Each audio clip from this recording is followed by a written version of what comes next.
Hello बच्चों, कैसे हैं आप लोग। Welcome to South City PCMB. Electric power हमने कंप्लीट किया था। क्लास 10th की फिजिक्स हम पढ़ रहे थे। Electric power was completed. उसमें हमने कुछ फॉर्मूलेज देखे थे पावर को कैलकुलेट करने के लिए। P is equal to V I, P is equal to I square R and P is equal to V square by R. ये तीन मेजर फॉर्मूले हमने देखे थे। Now today we will study about heating effect of current. Current से heat कैसे generate होता है इसके बारे में जानेंगे कि क्या होती है हीटिंग इफेक्ट ऑफ करंट, कैसे हम उसकी एनर्जी को, इलेक्ट्रिकल एनर्जी को हीट एनर्जी में कन्वर्ट करेंगे, किन कंडक्टर्स का यूज़ करेंगे या रजिस्टर्स का यूज़ करेंगे। ठीक है, तो we will study about these topics. तो जब इलेक्ट्रिक करंट पास होता है हमारे किसी ऐसे कंडक्टर से जिसका रेजिस्टेंस बहुत ज़्यादा है, या किसी ऐसे वायर से जिसका रेजिस्टेंस बहुत ज़्यादा है, फॉर एग्जांपल नाइक्रोम वायर। एक नाइक्रोम होता है, एलॉय होता है एक। Maximum alloys are those substances which have very high resistances. Nichrome हो गया, टंगस्टन हो गया, ओके, मैंगनीज हो गया, ये सब क्या है, ये सब एलॉयज हैं। एंड इनके पास क्या होता है, इनके पास रेजिस्टेंस बहुत ज़्यादा होती है। That's why they produce hindrance to the current. जो करंट फ्लो कर रही है उसको ये हिंड्रेंस प्रोवाइड करते हैं। दैट्स वाई जब करंट इसमें फ्लो होती है तो दे बिकम वेरी हीट। इसमें क्या होता है, हीट बहुत जनरेट हो जाती है। हीट बहुत जनरेट होती है एंड काफ़ी गर्म हो जाते हैं ये जो हमारे रेजिस्टिंग वायर होते हैं, ये काफ़ी, इनका टेम्परेचर काफ़ी ज़्यादा हो जाता है जब इनमें से करंट फ्लो हो रही होती है, and they generate heat. This process is called heating effect of current. Current की वजह से उस रेजिस्टिंग वायर में क्या प्रोड्यूस हो रहा है, हीट प्रोड्यूस हो रहा है, हीट प्रोड्यूस हो रहा है। इसीलिए इसे हम कहते हैं, it is called heating effect of current. Now जैसे क्या होता है, आपने मैकेनिक्स में पढ़ा होगा फ्रिक्शन आपने पढ़ा होगा। जैसे ही मैकेनिक्स में फ्रिक्शन जो रोल प्ले करता है वही रोल हमारा रेजिस्टेंस प्ले करता है इलेक्ट्रिसिटी में। ओके, सो वहाँ पे हम क्या करते हैं, फ्रिक्शन से हीट जनरेट करते हैं। ऐसे ही हम क्या करेंगे, यहाँ से रेजिस्टेंस की वजह से हम हीट को जनरेट करेंगे। मींस इलेक्ट्रिक एनर्जी को हम किस में कन्वर्ट करेंगे, electric energy will be converted into heat energy. और ये किसकी वजह से हो रहा है, रेजिस्टेंस की वजह से हो रहा है। क्योंकि जब करंट फ्लो करती है तो उसे हिंड्रेंस कौन प्रोवाइड करता है, यही रेजिस्टेंस की वजह से हिंड्रेंस प्रोवाइड होती है, जिस वजह से हमारे जो रेजिस्टिव वायर होते हैं वो काफ़ी हीट कर जाते हैं, उनका टेम्परेचर काफ़ी बढ़ जाता है। That's why they produce heat. ठीक है, तो इसे हम जानेंगे अब क्या होता है ऐसे। अब हम इस हीटिंग इफेक्ट को कैलकुलेट करने के लिए आगे बढ़ेंगे। क्या होता है कि जो हमारी चार्ज मूव कर रही होती हैं, जो इलेक्ट्रिक चार्जेस मूव कर रहे होते हैं किसी पोटेंशियल डिफरेंस में, under any potential difference V, तो क्या कहते हैं हम कि they are doing work. That means work is done by those charges. यही तो, जब कोई चार्ज मूव कर रहा है, फ्लो कर रहा है करंट फ्लो करने के लिए, तो हम क्या कहते हैं कि that charge is doing work is done in that circuit. तो उसे हम कैसे डिनोट कर सकते हैं, that work done is given by Q into V। Q is the charge and V is the potential difference और वोल्टेज। इज इट क्लियर, ये समझ में आता है। एंड हमें ये पता है I is equal to Q upon T होता है। I means current is equal to charge upon time होता है।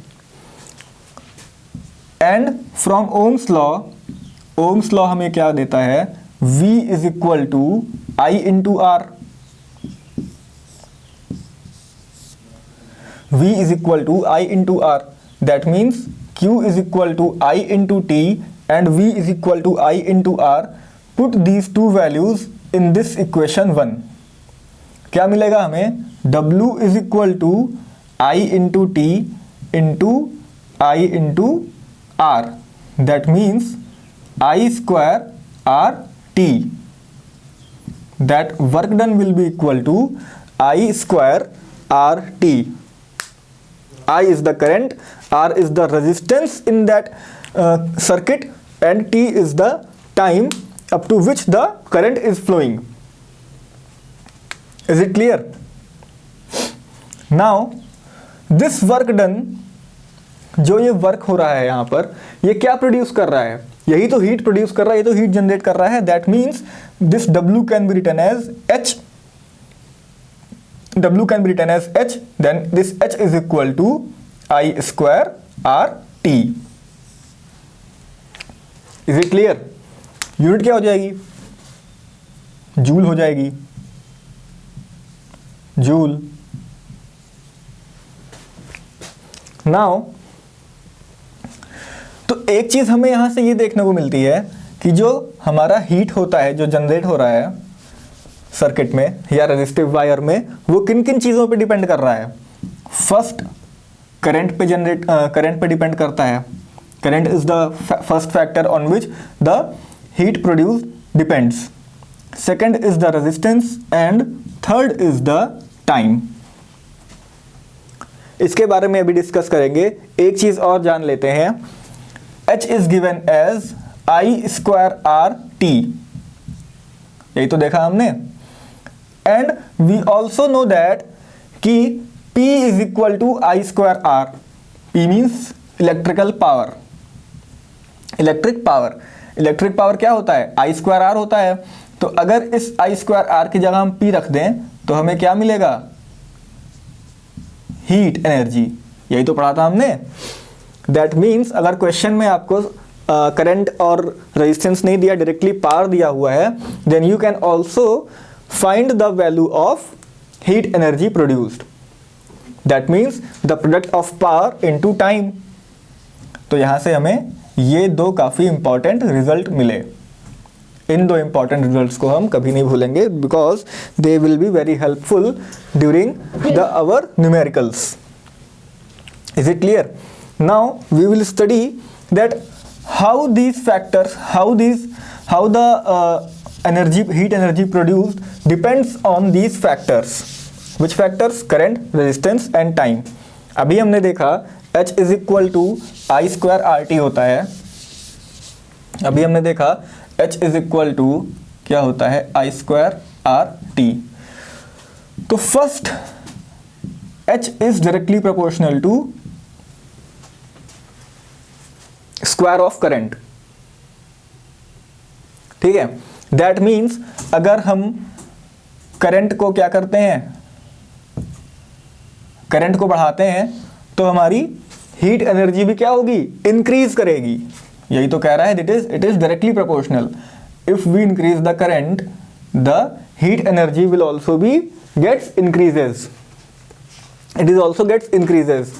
And next is resistance. अगर रेजिस्टेंस इंक्रीज करते हैं, अगर जितना ज़्यादा रेजिस्टेंस बढ़ाएंगे हम किसी रेजिस्टिव मटेरियल में, रेजिस्टिव वायर में, उसकी रेजिस्टेंस जितनी ज़्यादा होगी उतना ज़्यादा वो हीट प्रोड्यूस करेगा, उतनी ज़्यादा उसके टेम्परेचर बढ़ेगा. तो उससे क्या होगा? उसमें जो हीट एनर्जी है वो ज़्यादा होगी. Is it clear? And the third factor is time.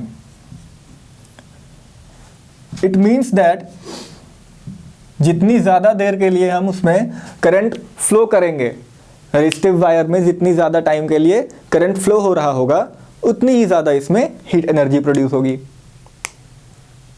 So these three are the factors on which the heat energy depends.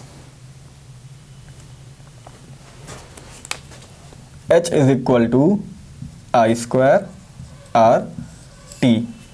अगर रेजिस्टेंस डबल हो जाता है तो हीट एनर्जी भी डबल होगी. अगर रेजिस्टेंस हाफ हो जाता है तो हमारा हीट भी हाफ हो जाएगा, हीट एनर्जी भी हाफ हो जाएगा. ठीक है. सो यहाँ से हमें ये पता चल गया कि इन तीन फैक्टर्स पर हमारा हीटिंग इफेक्ट डिपेंड करता है. Now we will study some applications of heat energy, heating effect of current. कुछ एप्लीकेशंस देखेंगे कि क्या क्या एप्लीकेशंस हैं, इस हीटिंग इफेक्ट से हमें क्या फ़ायदा होता है. दैट मीन्स जो हमारी इलेक्ट्रिकल एनर्जी है उसे हम कन्वर्ट कर रहे हैं अगर हीट एनर्जी में, तो वो उसे हम अप्लाई कहाँ कर सकते हैं, उसका एप्लीकेशन कहाँ पे है। So the very first thing is, जो सबसे फर्स्ट एप्लीकेशन है, electric heater, electric iron, toaster, geysers, इन सब चीज़ों में हीटिंग इफेक्ट का यूज़ होता है। करंट का हीटिंग इफेक्ट का यूज़ होता है। फॉर एग्जाम्पल नाइक्रोम एक एलॉय है, इसका एक नाइक्रोम वायर बनता है जो हमारे हीटर्स में लगा होता है, जो कॉइल होती है उसकी नाइक्रोम वायर की होती है। सो क्या होता है, जब उसमें करंट पास होती है तो ये बिल्कुल रेड हॉट हो जाता है, इसका टेम्परेचर बहुत ज़्यादा बढ़ जाता है, और जब इसका टेम्परेचर बढ़ता है तो वो हीटिंग इफेक्ट प्रोड्यूस करता है। So this is a very good example of heating effect of current. Second is, जो हमने फिलामेंट वाले बल्ब देखे हैं, फिलामेंट बल्ब्स, तो फिलामेंट किस मटेरियल का बना होता है, that is made up of tungsten. That is made up of tungsten. Tungsten is an alloy. Tungsten एक मटेरियल ऐसा है, जब इलेक्ट्रिक करंट पास होती है बल्ब से, फिलामेंट बल्ब से, तो इस टंगस्टन की टेम्परेचर काफ़ी ज़्यादा इंक्रीज हो जाती है, और जैसे ही इसकी टेम्परेचर बहुत ज़्यादा इंक्रीज होती है, it produces heat. This is also a very good example of heating effect of current. And electric fuse आपने देखा होगा, इलेक्ट्रिक फ्यूज देखा होगा, इसकी क्या होती है, मेल्टिंग पॉइंट जो होती है, it's melting point is low. इसे हम अपने स्विच बोर्ड्स में लगाते हैं। इलेक्ट्रिक फ्यूज क्या करता है, जैसे ही अगर करंट बहुत ज़्यादा इंक्रीज हुई, करंट अचानक से क्या हो गया कि करंट का फ्लो बहुत तेज़ बढ़ गया, पावर सप्लाई काफ़ी ज़्यादा हो गई, तो क्या करता है, ये खुद को ये मेल्ट कर देता है। अगर बहुत ज़्यादा टेम्परेचर बढ़ गया है और आपके इलेक्ट्रिक अप्लायंसेस के लिए, that is not good. Okay, so ये फ्यूज सेफ्टी के लिए यूज होता है, for the safety of our home appliances. This is used for the safety for our home appliances. Heat generate होती है, जैसे हीट जनरेट होती है ये खुद को मेल्ट कर देता है। Okay, so these are some major applications of heating effect of current. I hope so आपको ये समझ में आया होगा। एंड इसी के साथ ये चैप्टर यहाँ पे कंप्लीट हो गया आपका। कुछ न्यूमेरिकल्स हैं, उसे डिस्कस करेंगे हम नेक्स्ट वीडियो में। न्यूमेरिकल्स कंप्लीट करके इस चैप्टर को फिनिश करेंगे, and then we will start new chapter. Till then, goodbye, take care, and like, share and subscribe this channel. Keep supporting us. Thanks a lot.